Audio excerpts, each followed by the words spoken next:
Exercise is great for the body, but I see it as a side effect from its real purpose, which is to make the brain work better.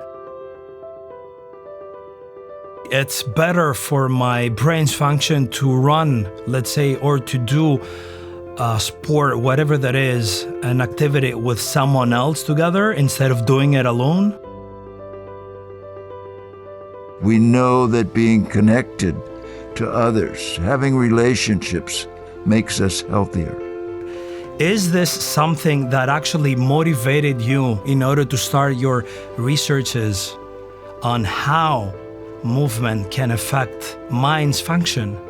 I was intrigued with the way the Plato and Aristotle taught their students. It was while walking. Keep moving and pay attention to moving with people that you love.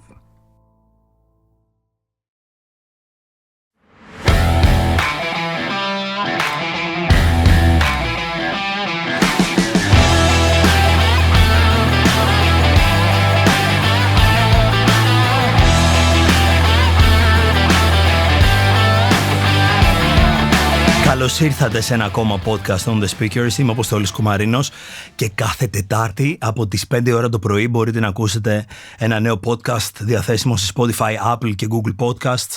Ευχαριστούμε πολύ για τις υψηλές βαθμολογίες στο Spotify και στο Apple Podcasts. Τις προηγούμενες εβδομάδες ήμασταν νούμερο 3 στο κομμάτι των educational podcasts στην Ελλάδα. Σας ευχαριστούμε πάρα πολύ γι' αυτό.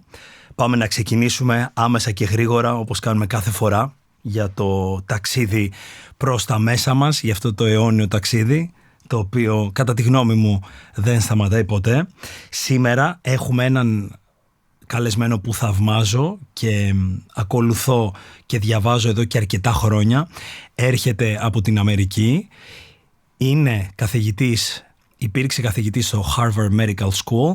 Θα σας πω περισσότερα πράγματα σε λίγο. Σήμερα το podcast μας είναι στην αγγλική, οπότε stay with me σε αυτό και πάμε να διαβάσουμε ένα απόσπασμα από το βιβλίο του, το οποίο ονομάζεται «Πώς η άσκηση απογειώνει τη ζωή σου», το πρώτο βιβλίο που αποδεικνύει τα ωφέλη της κίνησης στις λειτουργίες του εγκεφάλου. Από εκδόσεις Keybooks, ο συγγραφέας είναι ο κύριος John Ratey, καθηγητής ψυχιατρικής στο Harvard Medical School. Πάμε να διαβάσουμε στην σελίδα 97. Πώς όμως να ξεχωρίσουμε τι είναι στρες με δεδομένη αυτή την τόσο συγκεχημένη έννοια της λέξης? Η απάντηση είναι έχοντας υπόψη μας τον βιολογικό του ορισμό. Πέρα από οτιδήποτε άλλο, το στρες είναι μια απειλή κατά της ισορροπίας του σώματος. Είναι μια δοκιμασία στην οποία πρέπει να αντιδράσουμε. Μια κατάσταση ανάγκης στην οποία πρέπει να προσαρμοστούμε. Στον εγκέφαλο, οτιδήποτε προκαλεί κυταρική δραστηριότητα είναι μια μορφή στρες. Για να εκπέμψει ένας νευρώνας απαιτείται ενέργεια. Και η διαδικασία κατανάλωσης του καυσίμου προξενεί φθορά στο κύτταρο. Η αίσθηση του στρες είναι ουσιαστικά μια συναισθηματική ηχό της υποβόσκουσας έντασης στα εγκεφαλικά μας κύτταρα. Σήμερα, λοιπόν, θα κάνουμε μια συζήτηση για το πώς η κίνηση, είτε το περπάτημα, είτε το jogging, είτε το τρέξιμο, επηρεάζει τις λειτουργίες του εγκεφάλου, πώς σε βοηθάει να αντιλαμβάνεσαι πράγματα καλύτερα. Θα μιλήσουμε για την πολύ μεγάλη έρευνα που έκανε σε ένα από τα σχολεία του Σικάγο και μέσα από τις έρευνες που έκανε, μέσα από αυτή την πολύ μεγάλη σε διάρκεια έρευνα, έδειξε ότι οι μαθητές έγιναν πολύ καλύτεροι στα μαθήματά τους λόγω μιας ώρας πρωινής άσκησης πριν τα μαθήματά τους, και έτσι βοήθησαν τη χώρα της Αμερικής να ανέβει, να σκαρφαλώσει το νούμερο 6 της παγκόσμιας επίδοσης των μαθητών σε ένα τεστ γύρω από τα μαθηματικά και από τη φυσική, ενώ ήταν σε πολύ χαμηλές θέσεις, και όλα αυτά μέσω της άσκησης. Γυρίζω στην αγγλική γλώσσα. So, today I would like to welcome Mr. John Ratey, but before we start our discussion, I would like to share some things about today's visitor and speaker, Mr. John Ratey, medical doctor, is an associate clinical professor of psychiatry at Harvard Medical School and has a private practice in Cambridge, Massachusetts. For more than a decade, he taught residents and Harvard medical students at Massachusetts Mental Health Center, where he served as the assistant director of resident training. He continues to teach psychiatrists as a regular instructor in Harvard's continuing medical education program and has published more than 60 papers. John, welcome. Thank you so much for your time. Thank you so much for accepting our invitation. It's an honor for us to be here today and discuss some beautiful things about Spark, about your books. Thank you for having me. I love coming to Greece. I'm a philosopher, and this is my home. So coming to Plato, Aristotle, the pre-Socratics, and all that Greece was and stands for, I feel right at home. You're right. Actually, firstly, thank you so much for your kind words. But since you've mentioned Plato, your book named Spark, starts with one of his quotes, right? And this quote says, "In order for man to succeed in life, God provided him with two means, education and physical activity. Not separately, one for the soul and the other for the body, but for the two together. With these two means, man can attain perfection." So let's start with this quote. Is this something that actually motivated you some years ago, many years ago, in order to start your researches on how movement can affect mind's function? Yeah. Even in college, which was years before I was in medical school and years before I knew the biological reasons why exercise was so useful, I was intrigued with the way the Plato and Aristotle taught their students. It was while walking. It was That's while true. moving. Yeah. And they had movement as a key part of their culture. And boy, I'd like to see us return to that. That's been part of my mission, to work with the schools throughout the world to try and get them back to that. But yes, the Greek experience was a big part of my, part of my inner world. That's a great thing. And you started studying at Harvard School, right? And then you proceeded with your studies more and more on that. So tell us, what was the first realization that had to do with the movement that actually also inspired you to reach to Naperville School, that led you to this big research that you did? And we read some so beautiful insights in your book. Yeah. Well, there were many, but the very first one was when I was in medical school, and I had been working in psychiatry in the early 70s, and was at my hospital. We were one of the first to start to use antidepressants, which were miracle drugs at that time. Miracles. And then there was a paper of a hospital in Norway that was having people come into the hospital who were depressed, and that either be given the antidepressants or an exercise program, and they were getting the same results. Well, this seemed to be like, what? How can they be doing this? Well, it worked, and both groups achieved being less undepressed at about the same time. So just by getting people who were depressed moving, they began to improve. And this, by the way, was quoted in Hippocrates, 300 years BC, in the first medical textbook, who said, if somebody comes in with bad humors, his advice is go for a walk. If they come back and they're still depressed, he says, keep walking. So, John, there's a quote from you that I read which says, I want to cement the idea that exercise has a profound impact on cognitive abilities and mental health. How do you feel on that quote right now? Oh, I think it's proven again and again and again. And I think the big thing that I really hope people get is that exercise is great for the body, but I see it as a side effect from its real purpose, which is to make the brain work better.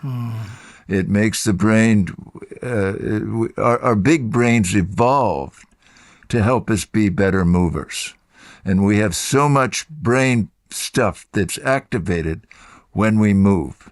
And this is what we know now. It helps regulate our emotions, our response to stresses, our response to things that would make us anxious or change our mood to a sour mood.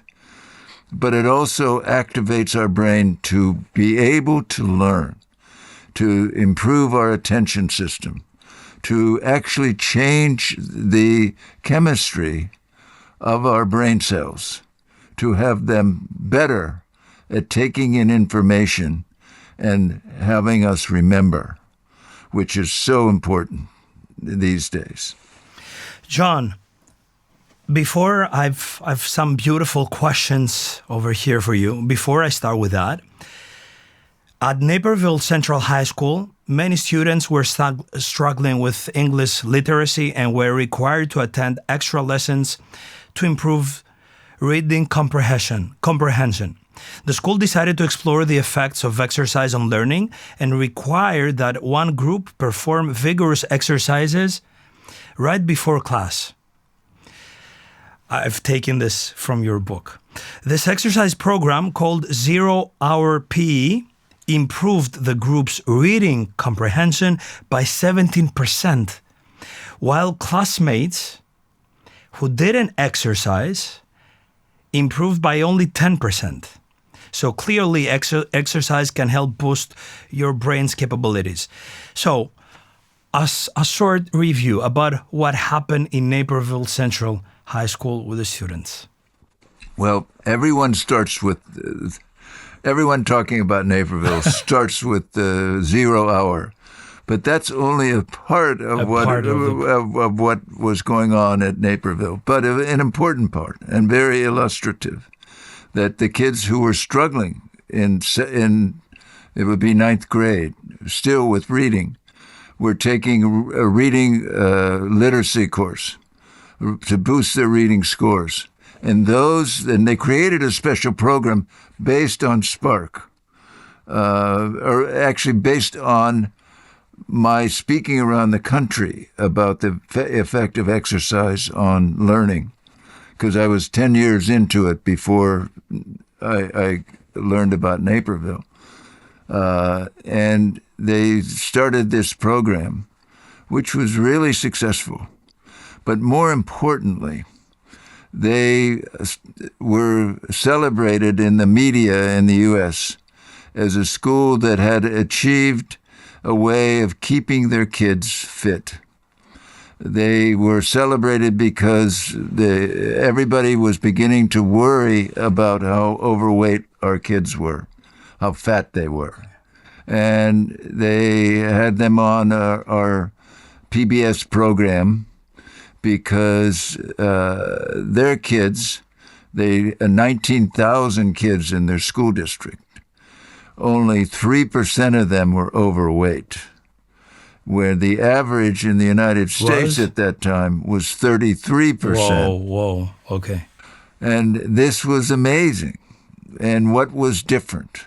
Well, their PE program, that the person who started PE, which was your Plato, would have smiled, because they really lived by physical education and had all the kids involved daily working on their fitness.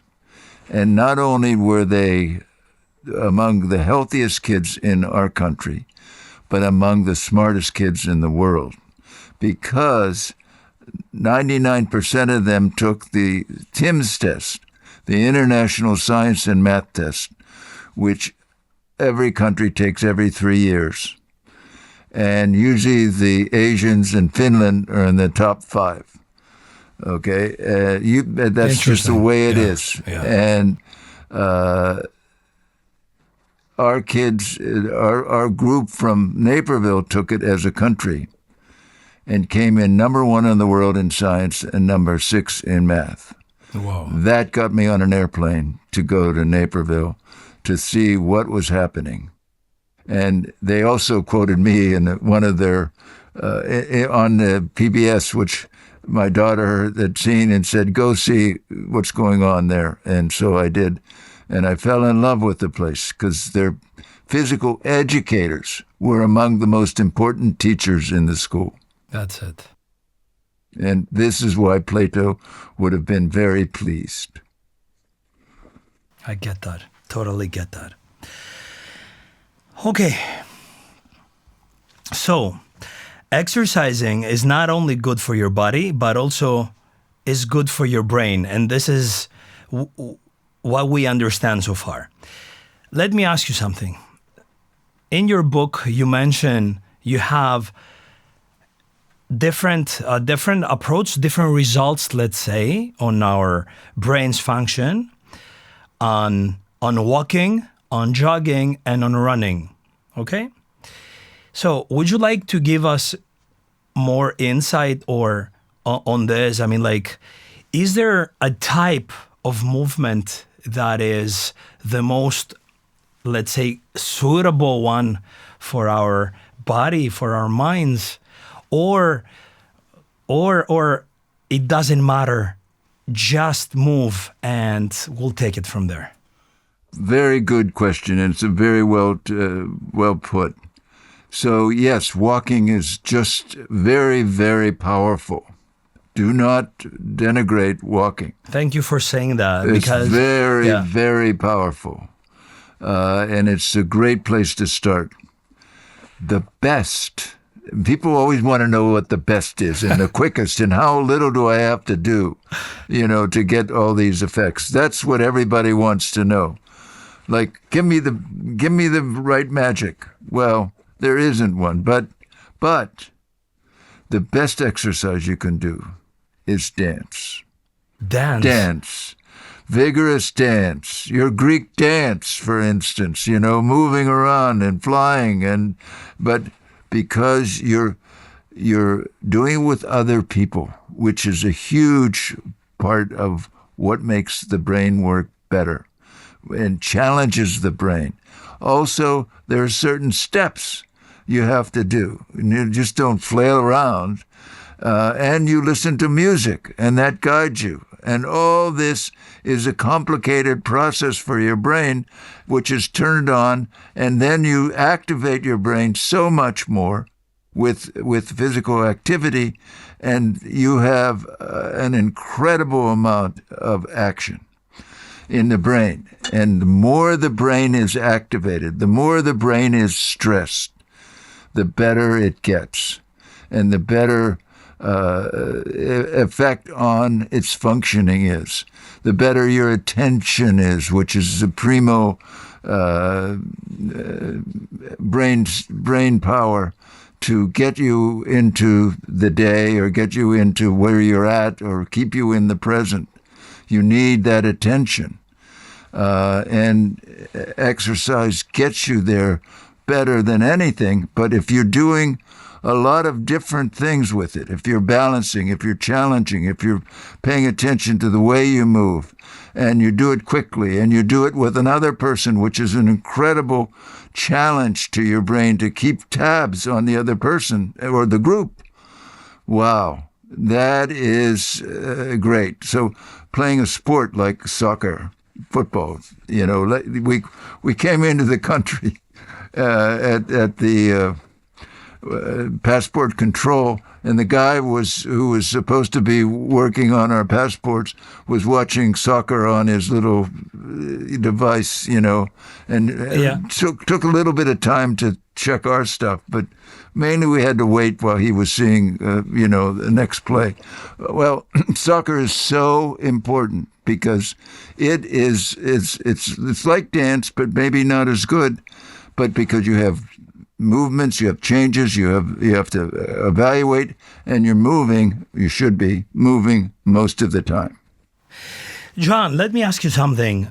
Is there a versus between aerobic and anaerobic? Yes, they're different. Okay, but they end up being very similar. Okay. Their latest study, the past two years, study showing that aerobic is probably better for what we call cognition, learning, memory, attention, and then is strength training. However, strength training is probably a little better for mood, for managing the mood, for depression, for anxiety, for stress in general. Not that they're that much different, but if you want to cut hairs and say what is the best, well, for each of those outcomes, then that has been shown to be a little bit different.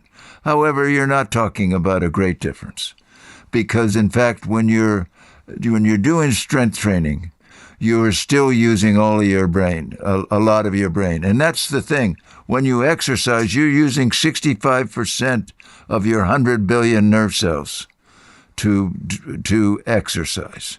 It's manipulating, challenging, paying attention, shifting, because every time you make a movement, your brain is involved. And the more you move, the more brain is involved. And so this is why the exercise is so powerful. And we know that we evolved our big brains to help us be the evolutionary victors in whatever, you know, as evolution traveled. And this same, and we evolved these big brains to help us be the best movers. And we use those same new nerve cells to think with, so that our moving brain is actually our thinking brain. And our thinking brain is our moving brain. So when you move, you are activating your thinking brain nerve cells. There's also another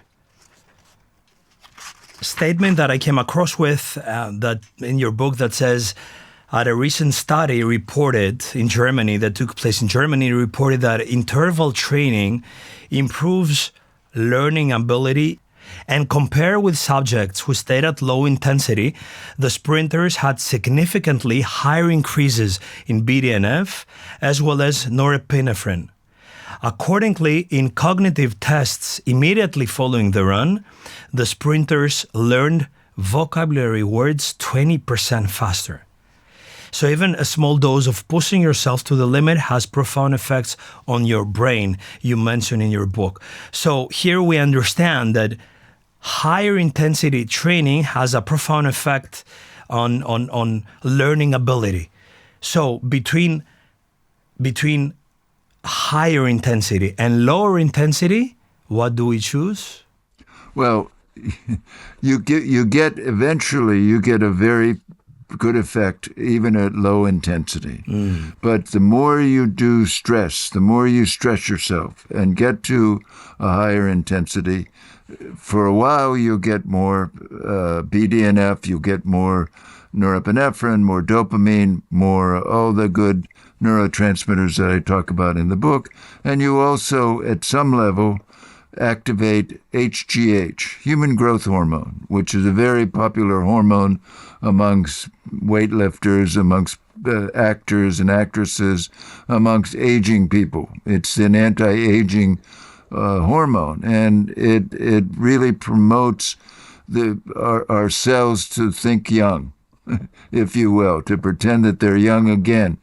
And we tend to lose the levels of HGH as time goes on.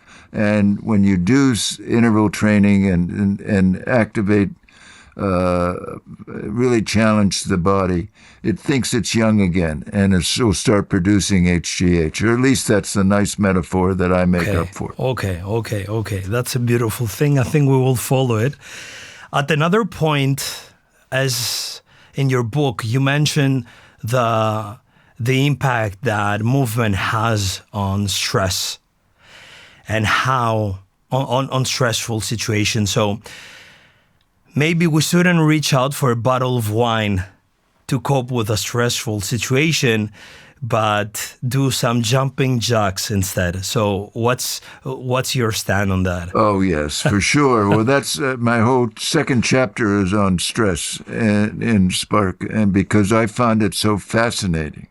Because at that point we were learning mainly of all the negative effects of stress.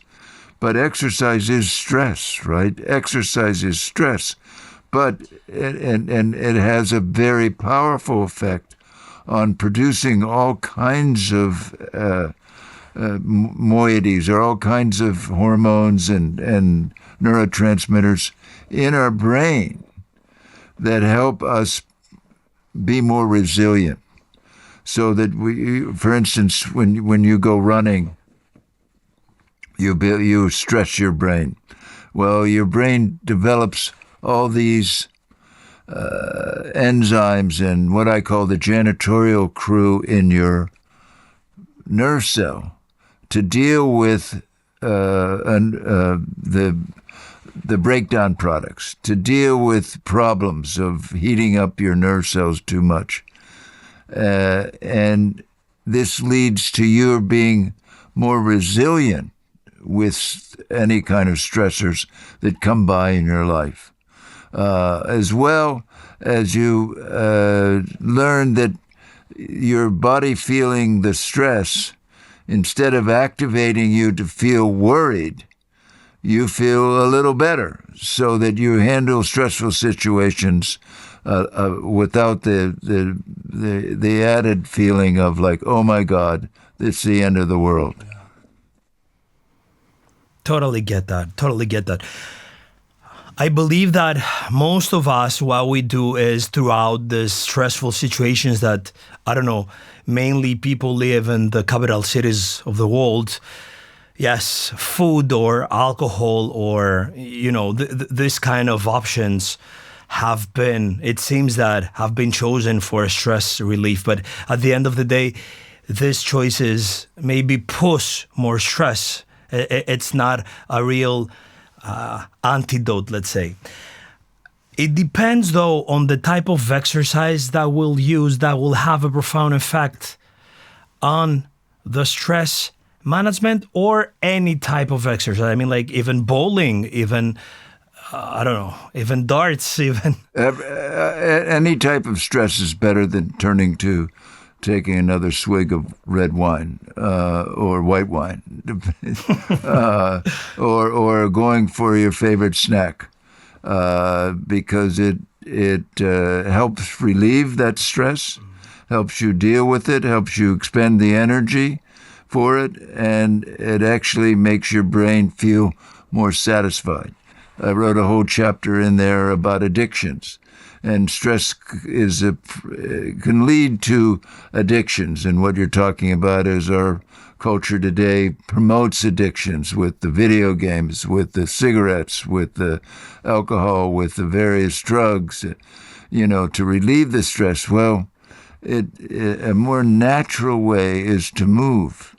And again, back to Hippocrates, another Greek. He said, if you're feeling stress, man, get out there and walk. Walk fast. Walk more. Do. Move. Do something. And as I said, that's why things like a usual kind of sport or activity you do with others is such a great alternative to the addictions or to turning to your bottle of wine when you're feeling overwhelmed and you're feeling tired at the end of the day. If instead you do jump rope or you go outside or you do calisthenics or you go bowling or you play darts, it's a much better way to feel better, and you'll likely do this with other people. And there's so much magic in what we know biologically of how important being with others is for us. So if I understand correctly, it's better for my brain's function to run, let's say, or to do a sport, whatever that is, an activity with someone else together instead of doing it alone? Oh, it's so much better. Not only will it help you return to the activity, you'll have a partner to make you feel like you should, like a walking partner or a running partner or playing a game together. You're on a team. Well, that draws you. You'll say, well, I don't really feel like it. But if you have a team, you'll go. And then the magic is amplified of exercise with another person. As I mentioned with dance, you have a whole different, your brain has to take in all this information about the other person. Plus, it has its own positive effect. We know this. We know that being connected to others, having relationships, makes us healthier. And in fact, of all the various things that can make us healthy, having a relationships makes us the healthiest. And a big study from Harvard has been out for 40 years. They've been following more than 40 years, now 60 years, following people as to what makes them happy. Well, what makes them happy is their relationships.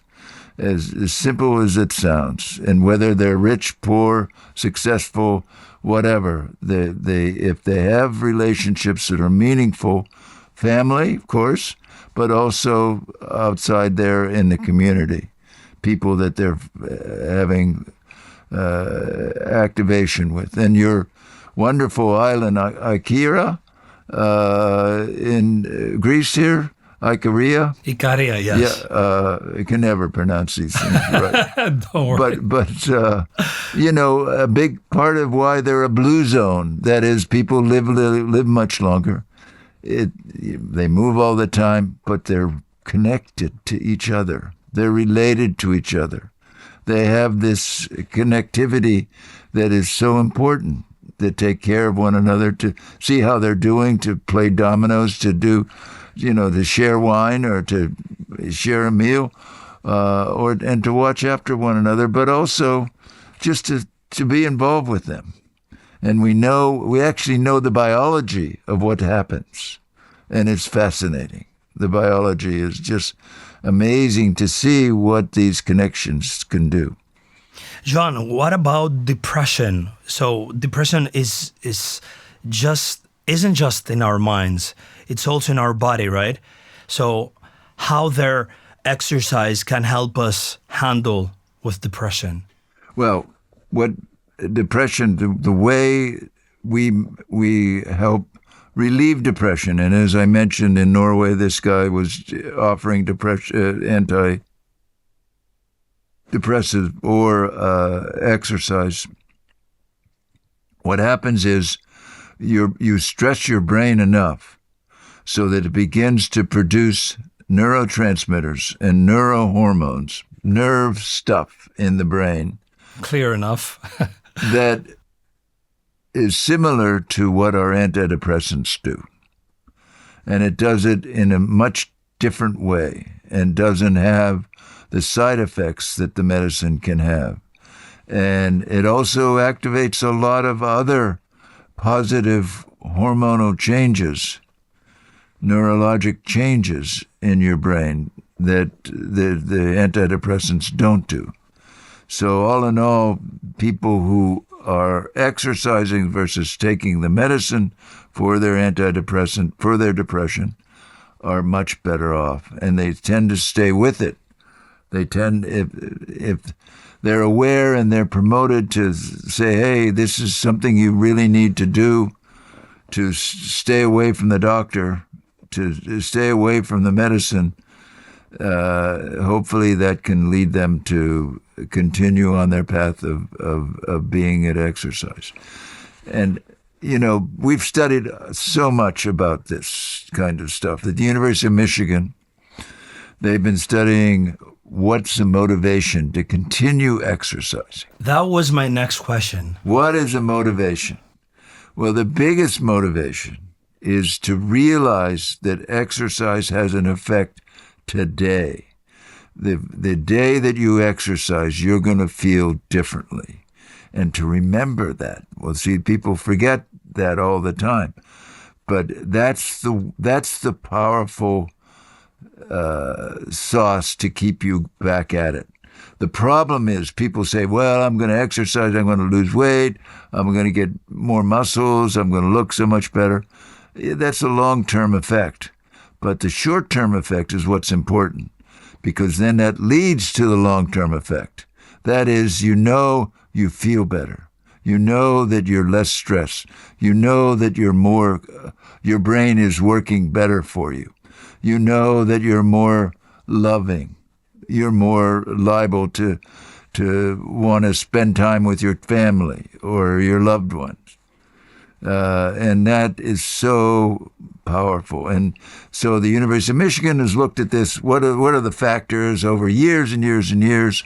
And the big factor is realizing that this is such a powerful effect on you. And that leads to you going to your exercise class and staying with it. Okay. So many important information about how would be ideal to handle our everyday lives, and what is there to share for people that state that have no time on exercising? They have kids, families, a lot of things going on, busy jobs, busy lifestyle, and still someone maybe can say that when I'm going to a restaurant or for a drink, I'm socializing, I'm with other people. So can I get only that, the social bonding stuff, and leave out the exercise thing? Well, the good thing about these blue zones is that they generally have to walk uphill or downhill to get to the restaurant or to where they're meeting other people.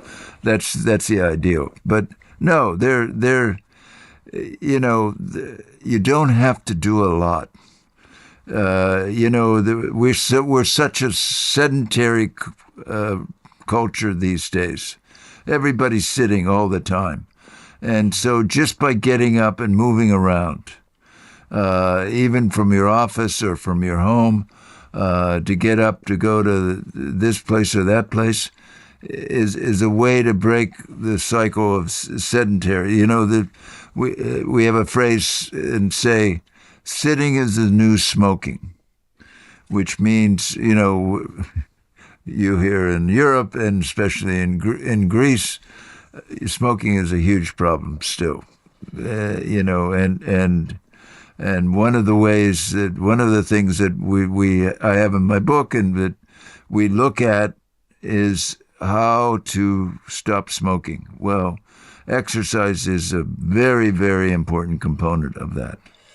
John, when I was 20s or 18, about 20 years ago, this smoking problem was huge.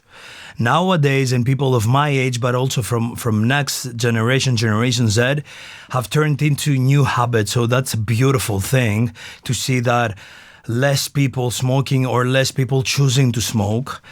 But at the beginning, everyone, back 20 years ago, at every restaurant or bar you would visit, people were smoking inside. Now, smoking inside, thankfully, has been prohibited. So, yeah, there are some important moves, but there are also more moves to be taken in order to help people realize that smoking is, it's one of the worst choices someone can do. Right. What about focusing? What about when there is attention deficit disorder? this makes it hard to let me focus on something, right? So how their physical exercise can lend me a hand on that? Yeah. Well, I've written 4 books on that subject. 4 books. Okay. On attention deficit disorder. In fact, I'm most famous around the world for our book, Driven to Distraction. Okay. Which sort of opened the door for people to be aware of attention deficit disorder in 1990. Whoa. And since then, we've written 3 other books. But the important thing is that so many people are now aware of how important attention is in their lives. And one of the factors that led me to Naperville eventually, and to the whole idea of exercise being so important, was a guy, and right when I was beginning my practice, who was a marathoner. This is in 1981, 82. So the Boston Marathon, where I grew up in psychiatry, was really big. Everybody was running. Everybody. All my colleagues, everybody. And he was one of the first, this guy. And he was a known marathoner, but also a brilliant professor. Okay. In both MIT, Massachusetts Institute of Technology, and Harvard. He had dual appointments. Many papers, many books. And he came to me and he said, because I was talking about attention deficit disorder. And he said, I want to talk to you. So he came to my office and he said, look, I've been a marathoner all my life. And I've been so productive all my life. And I hurt my knee. And I haven't been able to run for many months. And I have all the symptoms of attention deficit disorder. So I treated him with some medicine. We continued to meet. He rehabbed. He got back to running his 7 miles. He had a watch, and it had to be a certain amount of time. He was one of the crazy people. But, and he said, and eventually he didn't need the medicine anymore. So that was a big motivator for 2 careers, one in attention deficit disorder and another in pursuing exercise as a medical intervention. John, what is there to say for people doing ultramarathons or Ironmans that they move intensively for 12, 50, 20, 30 hours? What they should do about that, how they should handle this? Well, not only does it make an impact on your life because of the time it's devoted to it, but you need to pay attention, obviously, to your joints wearing out and to all the problems you can get in with your muscles and everything. But look, you said you were going to have Dean Karnassus, who did a marathon every day for a year. He's some crazy guy, but and he's still fine. He's now living in Athens, you say. He's still moving around and still exercising, I'm sure, and still running marathons even. But most people find that it's very, very useful for their lives, and then they really feel they need to be doing it. My partner that I wrote my next book, Go Wild, with, is an ultra, and he found that it really made his creativity better. His creativity. He could be a better writer, and he was a very good writer. So it has benefits, but then it pays the price. When you get an injury, oh my God! If you're off, not running, just like my professor friend there was, or patient. When he couldn't run, He was a mess.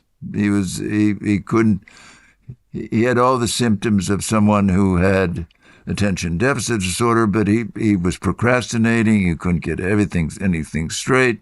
He was getting angry. He wouldn't return phone calls, all these things that attention deficit people do. And he was saying, look, I got to get back to running as soon as possible, because he knew that was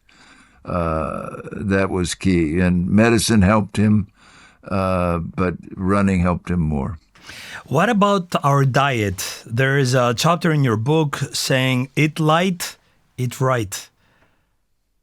Yeah, and diet is so important. It's one of the key factors in making us live longer. And we know so much about the interaction of exercise and diet. And the big thing that we stress and most wellness people stress is the problem with glucose, the problem with sugar. It's not the problem with fat as much as it is with glucose, with having too much pasta, too much starch, too much candy, too much processed food. That's one of the reasons why the blue zones work, is because they're not into processed food. Yeah, they're into food that they grow or that they make themselves. And my God, we're vacationing in Albania, where the slow food movement is big and active, and it was glorious.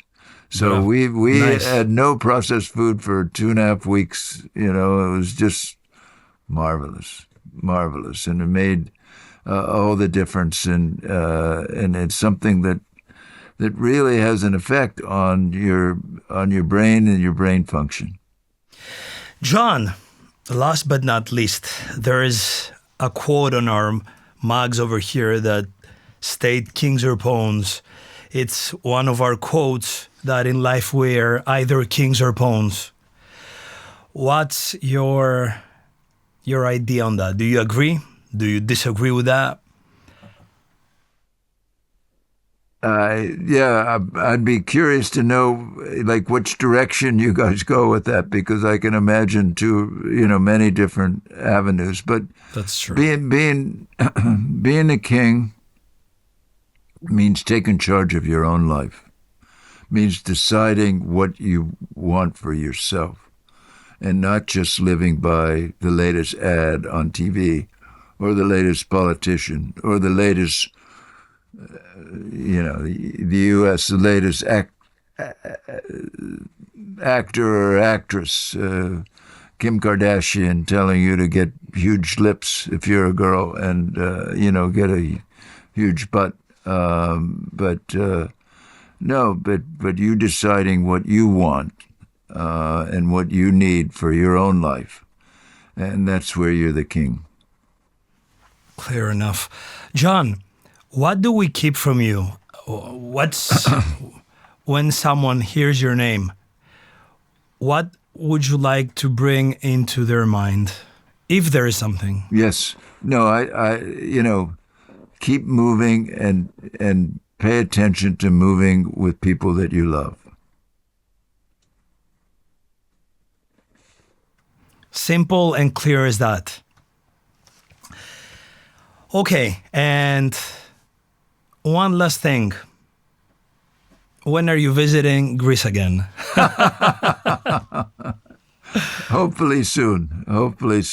Now, we just started our journey here in Greece, so we're looking forward to a week and a half of sailing the Greek Isles, which you can't make it up. It's got to be one of the high points of what you can do. Thank you so much for sharing your time.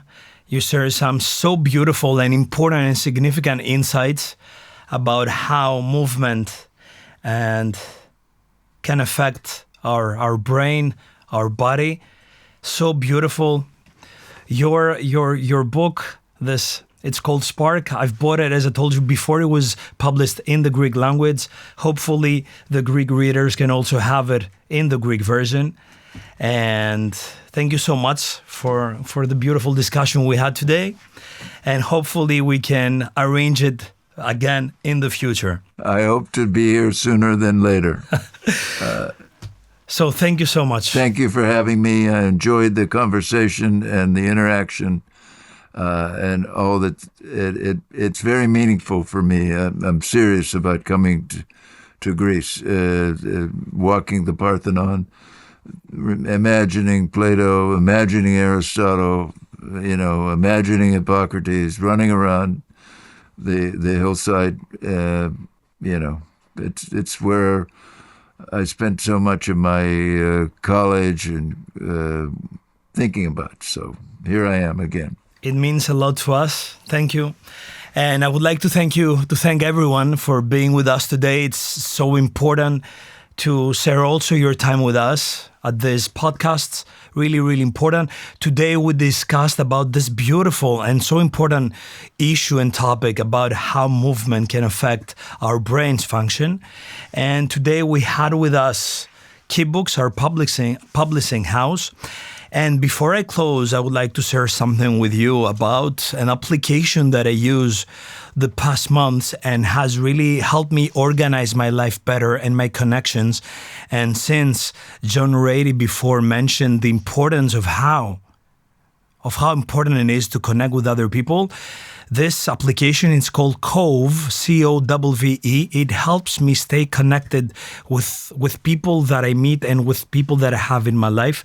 And also, most recently I used it. I'm using it because if I want to get directly someone's data, I scan his card and everything is stored in a beautiful way in my contacts. So if you haven't tried it so far, Cove is one of the most, beautiful ways that I've discovered recently in order to help me stay connected with other people. As we said, how important that is. Before I close, John, what we do with our guests here in our podcasts, we close together. And since we are the speakers, right, we say together, till next time, keep speaking. Oh.